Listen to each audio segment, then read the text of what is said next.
E aí, turma, aqui é o JP e a gente vai seguir fazendo exercícios da apostila Koch para o curso pré-vestibular de Química 131, apostila 4, capítulo 20, que trata do assunto de eletrólitos. Vamos lá então, primeiro exercício que a gente vai fazer.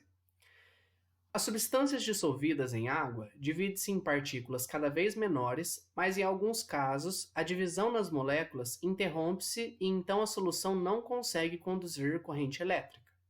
Sobre a condutividade elétrica, analise as afirmativas. Então, vamos julgar aqui a verdadeiro ou falso, cada uma delas. Primeiro, os compostos moleculares que sofrem ionização, quando os íons são formados mediante a quebra dessas moléculas, desses compostos pela água, são bons condutores de eletricidade. Então, como a gente viu, existem compostos moleculares que de fato sofrem ionização. E quando eles sofrem ionização, os íons são formados porque eu quebro justamente a molécula e esses íons conduzem eletricidade, são bons condutores. Isso é verdadeiro, ok?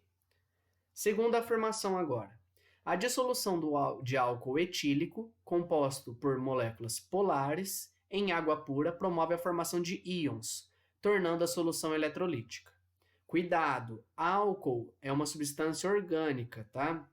Em geral, substâncias orgânicas não conduzem eletricidade. Só para caso você já tenha aí uma noção de substâncias orgânicas, as funções que têm um caráter ácido vão conseguir conduzir. Então, eu tenho lá principalmente ácido carboxílico e depois um pouco menos fenol, apenas, tá?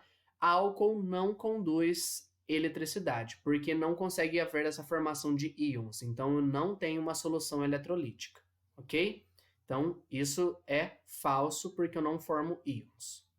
Terceira, compostos iônicos, quando colocados na presença de um solvente ou quando fundidos, em estado líquido, separam os íons positivos dos negativos, processo chamado de dissociação iônica.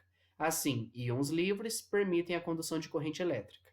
É exatamente o que a gente estudou sobre os compostos iônicos. Sofrem dissociação iônica, que é a separação dos íons, e esses íons, por ter mobilidade no estado líquido ou aquoso, vão conduzir corrente elétrica. Então, também está correto, ok? Agora a gente vai lá para o exercício 2, que fala o seguinte. Duas placas condutoras, representadas por mais que e menos que, espaçadas por uma distância d, foram colocadas no interior de uma mangueira, conforme visualizado no esquema a seguir. Ao se aplicar uma diferença de potencial entre as placas, é gerado um campo elétrico. Então, eu tenho aqui um fluxo por pressão, então vai sair justamente para cá. E aí a legenda. Então, eu tenho espécies positivas e negativas num trecho, espécies neutras no meio e no outro trecho, espécies positivas e negativas. Lembra que é a mobilidade das cargas que vai possibilitar a condução de corrente elétrica, ok? Vamos lá, então. Quando uma solução é introduzida na mangueira sob um fluxo constante, induzido por pressão, o sistema capacitivo, formado pelas placas condutoras, permite o monitoramento das espécies químicas presentes. Esse monitoramento é realizado por meio da variação da corrente elétrica, que é proporcional à condutividade do meio. Com base nessas informações, letra A, explique o que ocorre com a intensidade da corrente elétrica quando uma solução iônica e uma solução molecular são introduzidas sequencialmente no sistema esquematizado acima. Então, olha só, ele falou que eu observo a variação da corrente elétrica é proporcional à condutividade, ou seja, quanto mais condutor, mais corrente elétrica. O que eu tenho aqui? Solução iônica e solução molecular. Fica subentendido que eu tenho uma substância iônica dissolvida em água e uma substância molecular dissolvida em água. Quando a gente fala aqui, e ele não especificou sobre essa substância molecular, a gente considera o caso tradicional, que geralmente não conduzem, ok? Agora, a gente sabe que soluções iônicas vão ser eletrolíticas.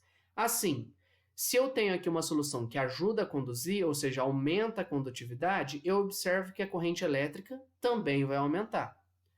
No caso contrário, se eu tenho uma solução molecular, ou seja, que é não eletrolítica, eu percebo que ela conduz menos, consequentemente, a corrente também diminui. Então, é isso a resposta que ele pede.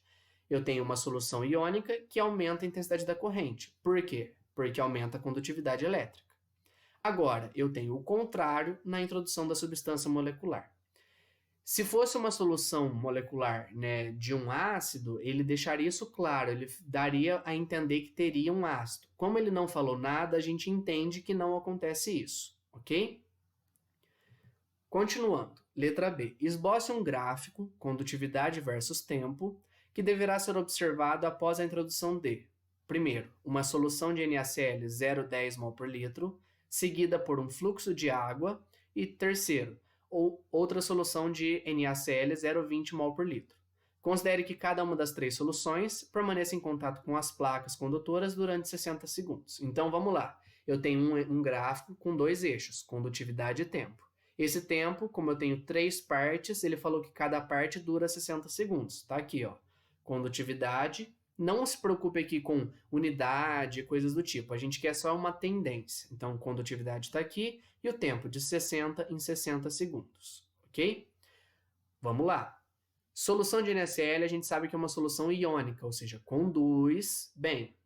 Fluxo de água. Entendemos aqui que é água pura. Água pura, como eu já disse, não conduz eletricidade. Então, eu vou diminuir a condutividade. E depois uma outra solução de NaCl 0,20. Assim, eu vou ter aqui justamente uma concentração maior de NaCl do que nesse caso. Lembra que quanto maior a concentração, conduz mais. Então, né, aqui nesse gráfico, a condutividade vai ser maior. Se eu desenhasse aqui, eu observaria isso. Olha só. Eu tenho uma condutividade boa para NaCl 0,10. Depois essa condutividade cai, porque ela está lá agora com água. E depois ela vai aqui lá para cima. Aumenta bem mais, porque agora eu tenho o dobro da minha concentração. Ok? Então é justamente esse um esboço do que seria um gráfico de condutividade por tempo nessas situações que ele colocou para a gente. Beleza? Para fechar essa aula, exercício agora número 3, que fala o seguinte. Sal de cozinha, cloreto de sódio, e açúcar, sacarose, são sólidos brancos solúveis em água. Suas soluções aquosas apresentam comportamentos completamente diferentes quanto à condução de corrente elétrica. É correto afirmar que, então, ó, ele já lembrou a gente que um vai ter um comportamento e o outro vai ter o comportamento oposto. Se a gente lembrar que sal de cozinha conduz e açúcar, então, não conduz. Vamos lá. Letra A. Cloreto de sódio é um composto iônico, correto. Sua solução aquosa conduz corrente elétrica, também correto, devido à presença de moléculas de NaCl. Cuidado, não usamos o termo moléculas para compostos iônicos, tá? Então tem um problema aqui. Além disso, vamos continuar lendo. A sacarose é um composto covalente, na verdade aqui ela é um composto molecular, tá? De ligações covalentes. E a sua solução aquosa tem viscosidade muito alta, diminuindo a condutividade da água. Não tem a ver com a viscosidade a condutividade, tá? Então, aqui temos vários problemas. O primeiro deles é esse termo aqui, molécula de NaCl. Letra B. Uma substância como o cloreto de sódio, que em solução aquosa forma íons, é chamada de eletrólito, ok? A solução de sacarose conduz corrente elétrica. Opa, já vimos aí, temos um problema, devido à formação de ligações de hidrogênio entre as moléculas de sacarose e água. Não conduz e a condução não é por conta dessas ligações de hidrogênio. Letra C. O cloreto de sódio é um composto iônico e suas soluções aquosas conduzem corrente elétrica, devido à presença de íons livres. Ok? A sacarose é um composto constituído de moléculas e suas soluções aquosas não conduzem corrente elétrica, pois as moléculas neutras de sacarose não contribuem para o transporte de cargas. Tá certo. Falou aqui várias informações, todas corretas. Alternativa C. Só para a gente ver aqui por que a D e a E estão erradas.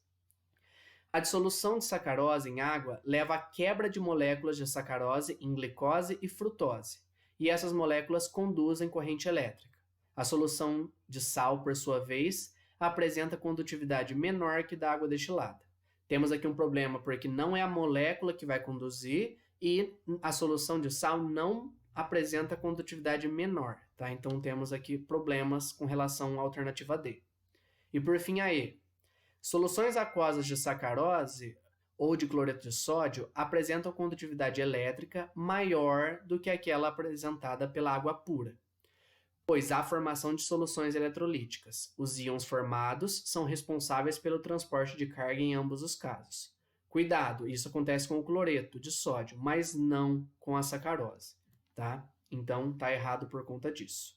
Assim, exercício 3, alternativa C. Fechamos aqui mais uma aula. Qualquer dúvida, estou à disposição. Até a próxima. Tchau, tchau.